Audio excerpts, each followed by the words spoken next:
So basically, the presence of technology and the idea of a young person these days being able to connect to the world in an instant, literally, and how communication devices challenge, like the internet itself, I think, and the presence of the internet changed completely how people interact, communicate, get information, download information, have access from a country to another country to information that might not be allowed by another country. So I grew up during the Cold War in an Eastern Bloc country where that kind of information would not even cross the border, literally, in either physical or otherwise ways. Of course, there were radio waves, but the sources will be different, and often there'll be ways of distorting the radio waves. So all in all, so censorship control? Yeah, totally. So censorship was huge at different levels, including communication, was starting from letter writing to radio to newspapers to all kinds of means of media, television. Yeah. Okay. So the second one will be global warming. Definitely. I thought I came to Canada and I was dreaming of white Christmases, but I feel like I'm in Australia or something. So that's definitely a change. I came here 30 years ago, so I was still close to your age or even your age now. Years are going by. So I was a young person when I came to this country. So that's definitely a very noticeable change in terms of temperature, access to what kind of activities that you can do, and how do you dress, and that kind of context. So anyway. First of all, I observed that relationships between people, because of the technology, which brings me back, changed, i.e. access to inappropriate sites, or I don't know if I should mention pornography or not, but people have access to images that I wouldn't even dream of, and therefore the relationship between people changed because of that access. So when when a young person today looks at an older person, they see a different person than 30 years or 40 years ago. Okay. So they think about the context of their love life, they're thinking of all kinds of things. So again, values such as they were brought in the past by religious belief systems, and in the past religion still had a say in how a country is run, or laws, or a system of laws, or how do you conduct yourself, moral values, family values. Today, in a secular society, we're also watching the Arab Spring movement. In this kind of societies where religion had a place are one by one disappearing, and then those old values are removed. There is good things and bad things about that, which I don't know if I have time to get into in the, as I understand the time there was allocated, but the way I look at it is that the relationship between family members, people, employer, employee, leader of a country versus citizens, mayor versus citizens, are challenged and changed.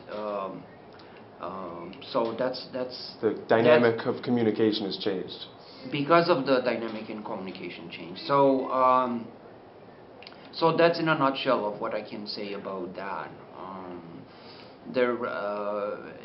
The older people are not put on a pedestal necessarily. They're out there to be judged. They're out there to be looked at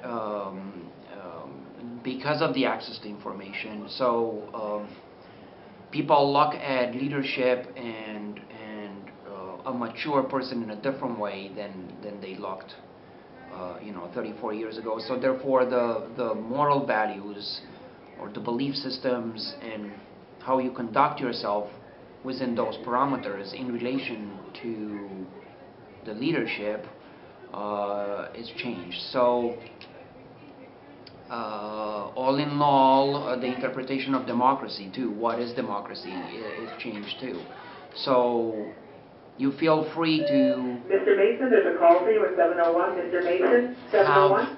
have say into what and kind of think about it and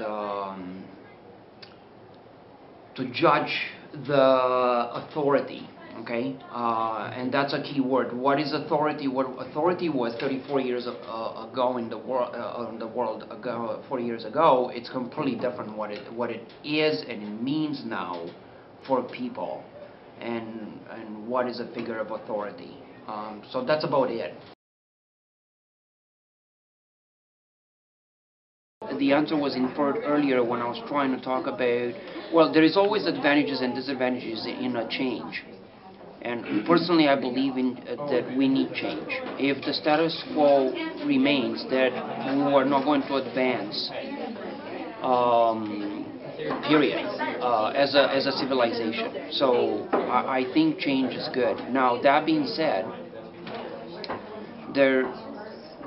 if those changes are good or bad is up to interpretation. So somebody that is a conservative person would perceive change as a problem versus somebody that It's more open to change, receptible. but change for the sake of change only, it's not good either. So that being said, what we need to do is be careful when we bring changes to our lives, to society, to a system, to an institution, is to make sure that we're moving forward. But that's up for interpretation and interests of the people in power, which I talked about it earlier. So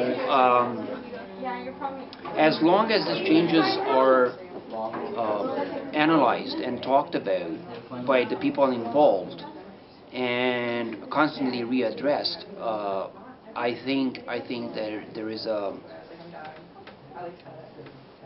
there is an advantage to that.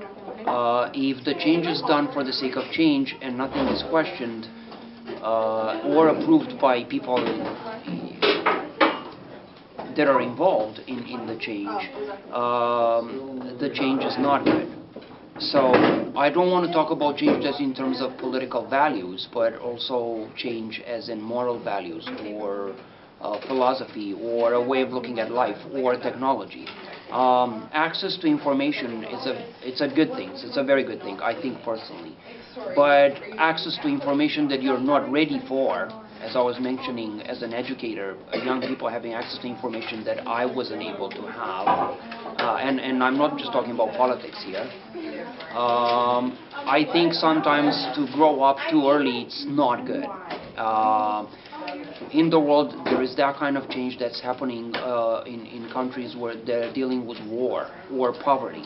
So people have to mature a lot faster than in a country where accessibility to everything is there. Mm-hmm. So they can afford to play, they can afford to read, they can afford to be entertained and entertain themselves. Some people don't have that privilege, and I think sometimes in the countries where that is available, those particular citizens are not aware that in other spaces or countries or nationalities or civilizations or around the globe, these people in these countries that are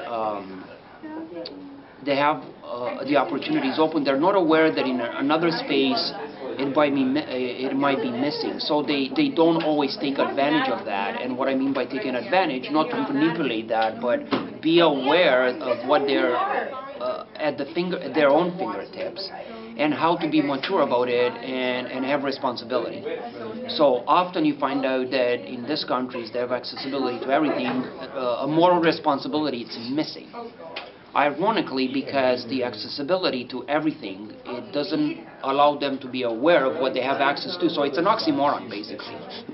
So a person that in a less industrialized country, by not having access to everything, can be morally more developed and more mature than somebody that grows up in what we call a more civilized country, or a country that is richer economically, politically, socially, everything. So that's kind of my thought on what is good and what is bad, and how does the change brings bad or good. So that's that. I don't know what else can I talk about.